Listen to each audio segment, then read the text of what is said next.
Minha estratégia com o Eduardo sempre foi a de isolar o Alexandre. Dividir para conquistar. Tá claro, a gente diz isso publicamente. Falando sobre o que eu estou fazendo, eu não podia deixar de tratar de um assunto que repercutiu muito ontem, né? E o assunto tem a ver com uma notícia que saiu na CNN. Bota aí na tela para gente, Bruno. Eduardo pede à Casa Branca pausa em sanções. E aí muita gente começou a rasgar a calcinha na internet. Ah, meu Deus, estão fazendo um novo acordo caracu, ó vida, ó não. E normalmente as pessoas que estão rasgando as calcinhas na internet ou em programas por aí, elas nunca fizeram absolutamente nada para nos ajudar. Não tem nenhuma condição de exigir da gente absolutamente nada. Lembrem-se, Eduardo Bolsonaro e eu não somos, Eduardo agora não recebe salário, então Eduardo Bolsonaro e eu não somos sequer agentes públicos, a gente não deve absoluta nenhuma satisfação para ninguém. Então aqueles que nunca deram ajuda absolutamente em nada e agora estão querendo reclamar do trabalho que a gente está fazendo, mande áudio chorando. Tá? Agora, depois veio essa notícia da CNN e nós nos manifestamos na internet e a CNN corrigiu a matéria para essa aí da tela. Eduardo pede à Casa Branca pausa em sanções a outros ministros do STF. Foi adicionada. E para vocês que assistem o Paulo Figueiredo Show, não tem nenhuma novidade. Nós sempre, inclusive eu falei sobre isso no programa de ontem. Eduardo e eu temos um plano, e o nosso plano não envolve transformar o Brasil na Suíça. Nós não vamos fazer uma revolução no Brasil, etc, etc. Nosso objetivo é um objetivo modesto. É uma luta pela liberdade. Modesto. Nós queremos, inclusive, o grau de liberdade que nós tínhamos no Brasil não ser o grau dos Estados Unidos, não. É o grau que nós tínhamos até 2018. Não é a refundação do Brasil, não é transformar em Estados Unidos do Brasil e todo mundo agora, primeira emenda, segunda emenda, agora nós vamos ter. Não, objetivo modesto. Dá a você que está em casa a liberdade para que vocês possam gradativamente discutir os assuntos do Brasil e dar a oportunidade que a sociedade brasileira resolva os seus próprios problemas, porque ninguém pode resolver um problema que não pode discutir. E essa postura de mudança gradual é que é a postura conservadora, que acredita em aprimoramentos graduais. As rupturas, aliás, como bem trata o Edmund Burke, né, nas famosas reflexões sobre a Revolução na França, são geralmente negativas. É o cenário em que não há absolutamente nenhuma alternativa, aí você parte para ruptura. E eu sempre tive esse posicionamento público. As revoluções, a história prova isso, tendem a causar problemas muito maiores do que os que elas pretendiam solucionar. Então, muitas vezes as pessoas não têm ideia do que está acontecendo aqui. Elas não sabem o que os Estados Unidos estão dispostos de fato a fazerem ou não sabem como são as nossas conversas, não sabem o que a gente discute, quais são os cenários traçados, e querem ficar dando palpitinho na internet. No final, como dizia, aliás, o próprio professor Olavo, que foi citado, o professor Olavo dizia que não passam de um bando de palpiteiro que não tem a menor ideia do que estão falando e nem das consequências reais das coisas que propõem. É muito fácil sentar no sofá. Você pergunta qual o seu plano? Ninguém tem plano. Não, vamos fazer o Alexandre, o Gilmar Mendes, todo mundo tem que pagar. Então, é um movimento meio vingativo, quase infantil. O que a gente quer fazer? O que a gente se propõe a fazer agora? Nós temos um plano, nós temos um fim. Qual é o foco? E nesse momento nós entendemos que o foco, porque ele é condição necessária, embora eu sempre diga não condição suficiente, é a aprovação de uma anistia ampla, geral e restrita.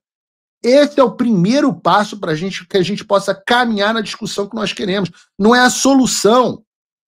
Não é a solução para o Brasil, mas é pelo menos a restituição das nossas liberdades mínimas. É o primeiro passo para a gente caminhar na direção que a gente quer. Porque a anistia não faz somente justiça e libera as pessoas que estão sendo perseguidas, algo como 5.000 pessoas que são investigadas de alguma forma nesse inquérito do STF, mas também libera milhões de pessoas que não se manifestam porque hoje têm medo de entrar nos inquéritos. Quantos jornalistas falam, não, Paulo, a gente não pode falar isso por causa do Alexandre de Moraes, porque a gente mora no Brasil. Vocês viram o David Agape agora e o Eli falando sobre o medo que eles têm. Quando a anistia for decretada, os inquéritos forem extintos, as pessoas vão poder voltar a falar sem medo. E a verdade é essa. Muita gente hoje não fala porque tem medo. Cadê o Guilherme Fiuza? Grande nome do jornalismo. Não pode falar. Então a anistia é o primeiro passo. A anistia também recupera o capital político do bolsonarismo. E o Centrão sempre vai para o lado que tem mais chances de vitória eleitoral. Quando os inquéritos forem encerrados e o bolsonarismo for restituído eleitoralmente, não necessariamente na figura do Bolsonaro, mas na figura de um dos seus possíveis sucessores, se Deus quiser o Eduardo, ou até o próprio Eduardo, ou Jair, se a gente conseguir reverter a elegibilidade, que é um outro assunto que a anistia não resolve, mas a gravidade puxa o Centrão para a direita. E com isso, a aprovação, os passos seguintes passam a ser factíveis. Uma legislação específica, uma emenda constitucional restituindo a liberdade de expressão, principalmente na internet. O impeachment do pseudo-juiz Alexandre de Moraes pelos seus crimes, que já está com 40 assinaturas, falta uma.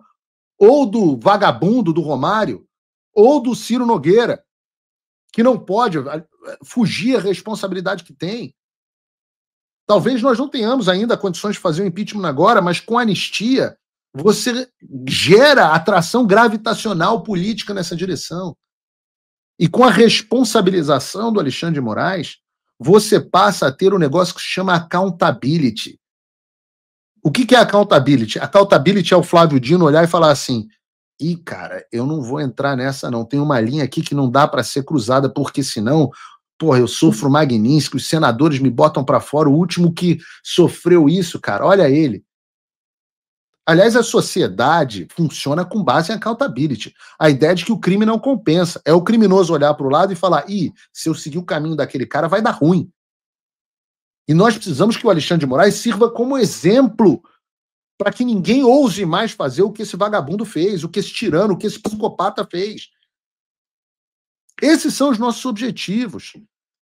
Em seguida, depois que nós tivermos anistia, depois que nós tivermos liberdade para nos expressarmos na internet de forma definitiva, liberdade nunca é definitiva, mas pelo menos de forma mais segura, e depois que nós tivermos a accountability ao Alexandre de Moraes, aí nós vamos buscar uma forma de auditoria nas eleições, uma forma de transparência eleitoral.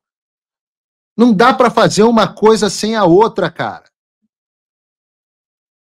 E eu digo para vocês, o caminho mais curto para esse fim, você discorda de mim, você pode fazer o que você quiser. O caminho mais curto que eu e Eduardo encontramos para esse fim, e talvez o único, para citar aí o que o Doutor Estranho, né, o David Agape citou, das milhões de cenários que nós analisamos, o único possível, queira você, queira eu, queira ou não, me parece ser alguma parte de composição com o establishment.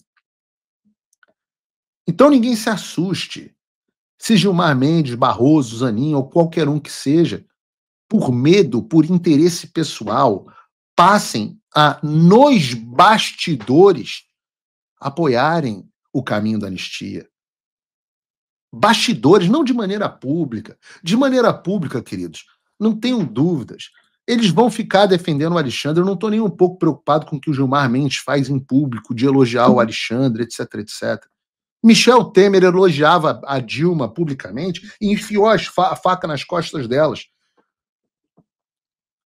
Isso aí não me interessa. O que interessa é a conspiração de bastidores. Se Gilmar Mendes estiver no nosso lado e Barroso estiver no meu lado, serão nossos aliados. Não tenho como fazer nojinho.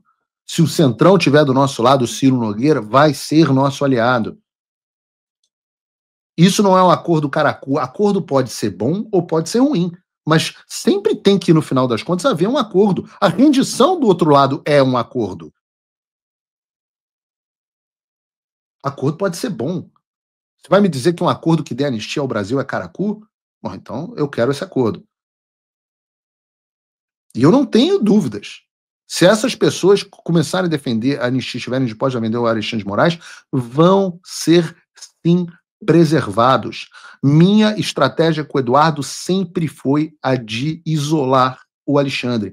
Dividir para conquistar. Tá claro, a gente diz isso publicamente. Se você, como eu, tá dormindo mais tranquilo agora que o Trump voltou à presidência, ótimo. Mas e o Brasil?